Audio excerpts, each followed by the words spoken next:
La communauté copte du Caire a été visée ce dimanche par un attentat particulièrement meurtrier. La cible, une église attenante à la cathédrale Saint-Marc. Une bombe a explosé durant la prière, faisant au moins 25 morts et de nombreux blessés. À l'intérieur, les dégâts sont importants. Des vitraux sont brisés, des bancs renversés. Cette fois, c'est au Pakistan qu'on pleure des innocents. 72 morts pour l'instant et plus de 350 blessés. Parmi les victimes, beaucoup de femmes et au moins 35 enfants tués. Les enfants délibérément visés. Le kamikaze a fait exploser sa ceinture à côté d'une aire de jeu dans ce parc très fréquenté de Lahore. L'attentat a été revendiqué par une des factions les plus radicales du mouvement taliban. Elle visait spécifiquement les chrétiens, nombreux dans le parc en ce dimanche de Pâques. Au Nigeria, plusieurs églises ont été la cible d'attentats ce dimanche alors que les chrétiens du pays célèbrent Noël. L'attaque la plus grave a eu lieu à une quarantaine de kilomètres d'Abuja. Une bombe a explosé devant une église où s'étaient rassemblés des dizaines de croyants. Une trentaine de personnes ont été tuées et plusieurs autres blessées.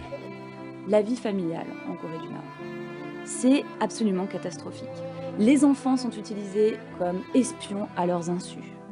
Et d'ailleurs, les instituteurs envoient les enfants donc à l'école, ils leur demandent de ramener un petit livre, et si ce petit livre est une Bible, eh bien ces enfants ne reverront plus leurs parents. Et si quelqu'un décide en Corée du Nord de devenir chrétien, non seulement lui-même met sa vie en jeu, mais il met également en jeu la vie de ses proches. L'attaque a eu lieu dans cette église de Saint-Étienne-du-Rouvray, une commune située près de Rouen. Vers 9h30, en pleine messe, 2 individus prennent en otage les 5 personnes à l'intérieur de l'église.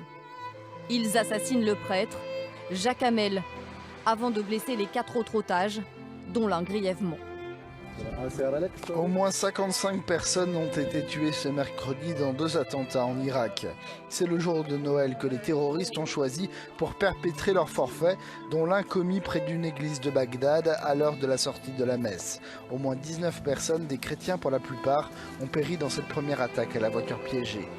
Et nous restons en Centrafrique, où le conflit a fait des centaines de milliers de déplacés.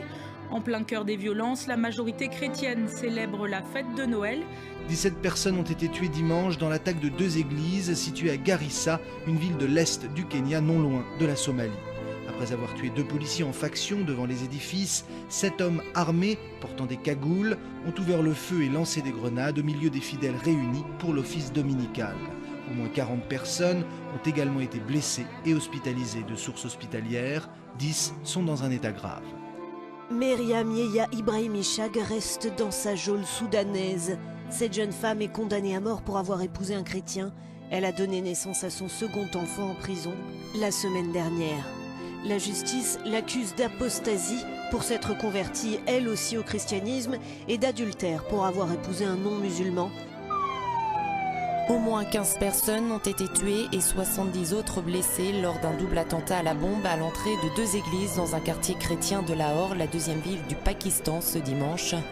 Un homme s'est fait exploser près de la porte principale de l'église catholique Saint-Jean après s'être vu refuser l'accès par les gardes de sécurité.